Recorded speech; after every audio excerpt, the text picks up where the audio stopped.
Olá, tudo bem? Eu sou o Pablo Felipe e você está no canal Um Poucochinho de Direito.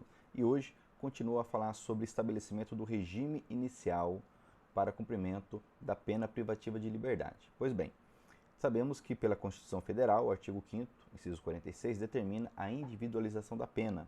E o regime inicial faz parte do cumprimento dessa determinação constitucional. Hoje vou comentar três enunciados, dois da súmula do STF e um da súmula do STJ. Vamos relembrar o tema rapidamente.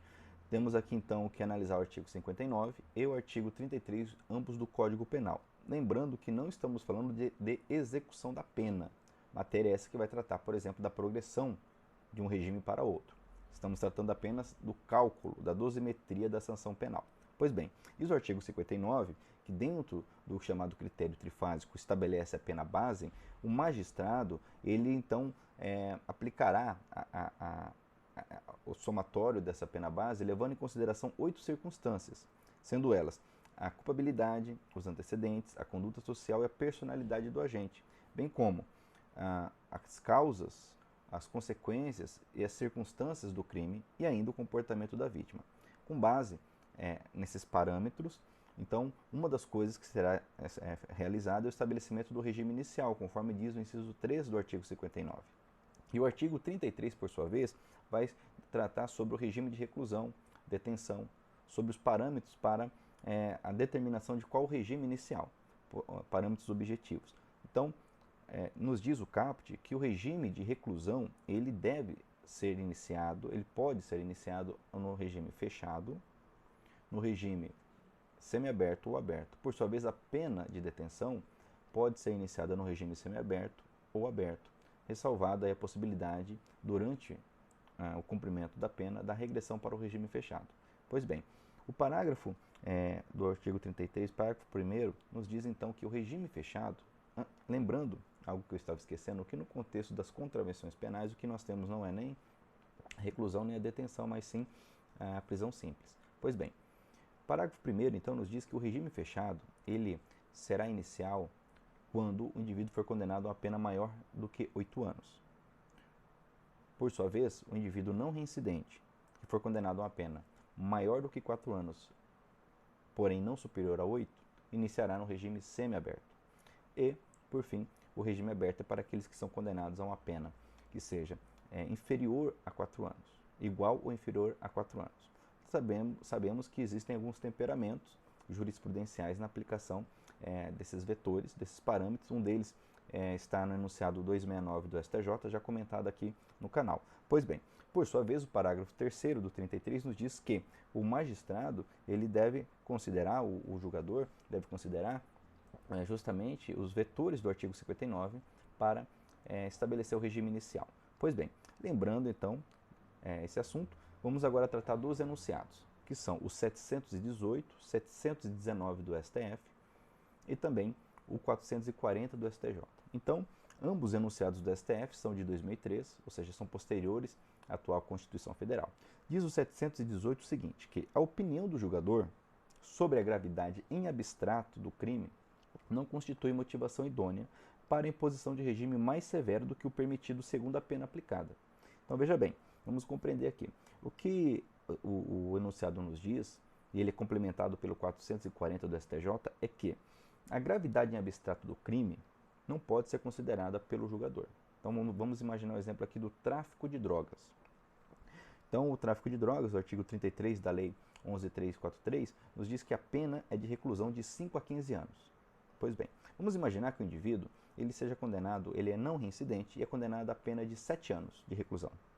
Perceba que pelo parágrafo 2º do 33, a linha B, o regime inicial deverá ser o semiaberto, porque ele é não reincidente e condenado a pena inferior a 8 anos. Não poderia o magistrado aqui dizer, olha, tendo em vista a gravidade do crime de tráfico que tem assolado a sociedade, alguma coisa nesse sentido, ou seja, ele se basear nessa gravidade em abstrato do crime de tráfico, decretar aqui um regime inicial fechado. É o que diz o enunciado, olha só. A opinião do julgador sobre a gravidade em abstrato do crime não constitui motivação idônea para a imposição de regime mais severo do que o permitido segundo a pena aplicada. E por que isso? Porque aqui nós devemos evitar o bis in idem, a punição em dobro pelo mesmo fato. Percebe que quando o legislador criou o tipo penal do artigo 33, ele já considerou, quando ele determina que a pena de reclusão de 5 a 15 anos mais multa, ele já considerou a periculosidade, a reprovação, certo? Em abstrato do crime. Cabe agora ao julgador analisar questões concretas, ok? E também para que se observe a opção político-legislativa quando da criação desse tipo penal. Daí porque nós temos também que cuidar da questão da separação dos poderes. O legislativo cria o crime e considera a questão em abstrato. Cabe agora ao judiciário aplicar de forma concreta. Ok? Com base nisso, então, não poderia se aplicar, como diz aqui, impor um regime mais severo do que o permitido segundo a pena aplicada. Por sua vez, o 440, na mesma esteira, esse enunciado de 2010 do STJ, nos diz que, fixada a pena base no mínimo legal, é vedado o estabelecimento de regime prisional mais gravoso do que o cabível em razão da sanção imposta com base apenas na gravidade abstrata do delito.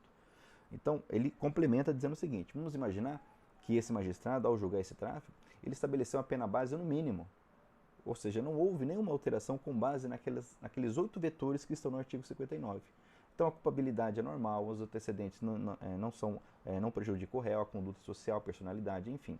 Tudo isso favorece de forma que a pena base ficou no mínimo legal. Então, não há fundamento para se aplicar um regime inicial mais gravoso do que a pena permite. Porque o parágrafo 3º do artigo 33 nos diz que o magistrado deve considerar as circunstâncias judiciais para estabelecer o regime inicial. Ora, se as circunstâncias judiciais usadas para fixar a pena base são favoráveis ao réu, como então piorar a situação dele? Seria um contrassenso, falta de fundamentação. Lembrando também que aqui nós temos como fundamento o artigo 93, inciso 9 da Constituição, que determina a fundamentação para toda e qualquer decisão judicial. Ainda, o enunciado 719 do STF vai nos dizer o seguinte, que a imposição do regime de cumprimento mais severo do que a pena aplicada permitir exige motivação idônea. Então vamos lá. É possível aplicar uma pena, melhor dizendo, um regime inicial mais grave do que a pena aplicada? É possível. Então, eventualmente, alguém que é condenado ao crime de tráfico de drogas a 7 anos e 6 meses, ok? Ele, então, não é reincidente. A princípio, a pena deveria ser iniciada no regime semiaberto.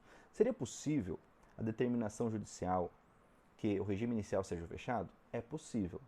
A jurisprudência concorda com isso, desde que haja uma fundamentação idônea. No caso concreto, ok, o julgador, a julgadora, então trará elementos que dizem que para a necessária e suficiente reprovação e prevenção, apesar da pena dar ensejo a um regime inicial semiaberto, por exemplo, deve-se aplicar o regime inicial fechado. Então, havendo uma fundamentação idônea, é possível. Então, vou ler novamente o enunciado. A imposição de regime de cumprimento mais severo do que a pena aplicada permitir exige motivação idônea. Ok? E com isso nós fechamos aqui a análise desses importantes enunciados sobre regime inicial da aplicação da pena, sobre individualização da pena. Ok? Muito obrigado por estar inscrito em nosso canal. Peço que curta, comente, compartilhe, porque assim você ajuda o crescimento desse meio aqui de aprendizado e ensino. Ok? Muito obrigado e até mais.